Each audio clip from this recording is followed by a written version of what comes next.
Welcome back to the Morning Blend. Did you know about 1 in every 5 Americans has some form of hearing loss, and more than half have noise-induced hearing loss that could have actually been prevented? Well, one group is working to raise awareness about hearing loss because it's a problem that can affect the whole family. Yeah, the Van Roy family is here to talk more about hearing loss and the upcoming Walk for Hearing. Welcome to the Morning Blend, all of you guys. Thank you very much. Yeah, nice to have you. Let's introduce everyone. We've got Colleen, then Michael, Jesse, and Jamie, and you are all a family. All of you have hearing loss. Let's start with you, Colleen, and talk a little bit about your hearing loss.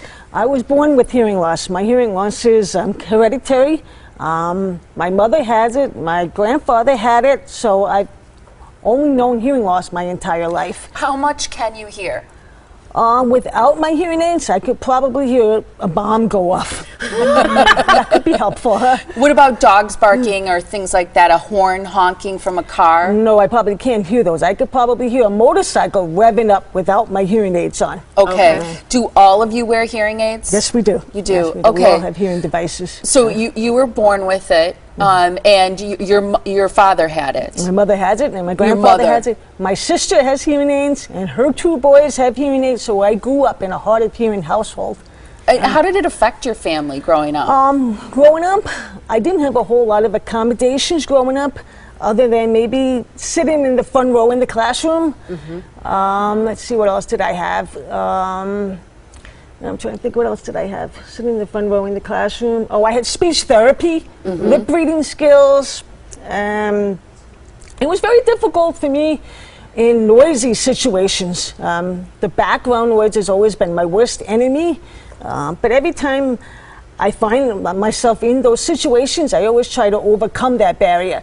I always try to find someone one-on-one that I could talk to, because that's what I prefer. I prefer some good old-fashioned face-to-face time and not being around a whole lot of noise, because it makes it very difficult for me to communicate. Yeah, and one thing you do is you do read lips, as you mentioned. I do read lips, yes. How was it being a parent, having children who were crying? Were you able to hear that? And what kind of difficulties did that pose? That was what my husband was for. Yeah. So he got up in the middle of the night and then woke you up. If he didn't get up in the middle of the night, he gave you the elbow. That could be a blessing. Yes. And what about for each one of your children? We mean, what's their level of hearing loss? They have a moderate hearing loss, and it's about at 60, 70 decibels. Did you guys want to say a little something? Yeah, Michael, let's start with you. How is your hearing loss? It's more of a moderate. I got my hearing aids when I was 6 years old in 1st grade, so quite young, and it's a little bit difficult, but... Yeah. Do you need to lip read, or can you hear really well? I do a little bit of both, but I prefer like my mom said, face-to-face time, so you can personally lip read. Yeah. Has it been a challenge for you in school? How do you deal with that? Do you think people are more sensitive to it and make more accommodations than, say, when your mom was growing up? Like, the hearing aids are getting smaller and smaller, and they're more harder to notice now, so unless you actually point it out, it's kind of hard for them to notice and realize that. But once you like tell someone I have hearing loss, they kind of accept it. They realize it's not that big of a disability for me anyway, and it's more of like a speed bump rather than like a barrier. So good for you. Yeah. How about you, Jessie? Well, I've never really been like, picked on or bullied by it, but there has been times where I wish I didn't have it. But like with the hearing aids, like they really helped me a lot, and I started hearing sounds I never heard before, like the refrigerator and like the air conditioning. It was a big change. Yeah. What about for you, Jamie? Well, since I've had hearing aids, I've been in school. I've been able to use an FM system.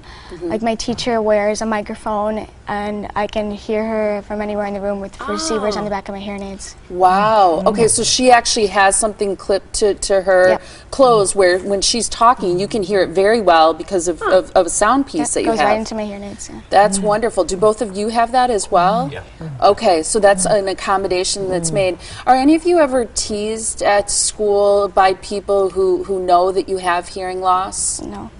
No, maybe like friend jokingly kind of thing. Yeah, but in a way that you can laugh about too. Yeah. Doesn't hurt, is not hurtful. No. It's not hurtful. No. Yeah, I'm glad to hear that. Yeah. Surprised, but very happy to hear it. And you're all taking part in the Walk for Hearing. Yes. And what do you want people to come out? Who should come out to this event? Well, the Walk4Hearing is it's a HLAA event, Hearing Loss Association of America, and we're a non-for-profit organization. And what we're trying to do is we're trying to raise an awareness about hearing loss, because there's something like 48 million Americans with hearing loss today. And I think something like 2 or 3 children out of 1,000 children also have hearing loss as well. So it's not just something that affects older people, it affects kids as well. So we're trying to raise funds, we're trying to raise an awareness. We are stepping up for those with hearing loss. HLAA has chapters all across the country. We have a few chapters here in Wisconsin. We have a chapter in Appleton, Fox Cities area. We have a chapter in Madison. We have a chapter, a developing chapter in Milwaukee right now. We have a chapter in Wales. And at these chapter meetings, we bring speakers at all of these meetings. And they talk about different topics. We might talk about the newborn hearing screening. We might talk about how to choose a good hearing professional.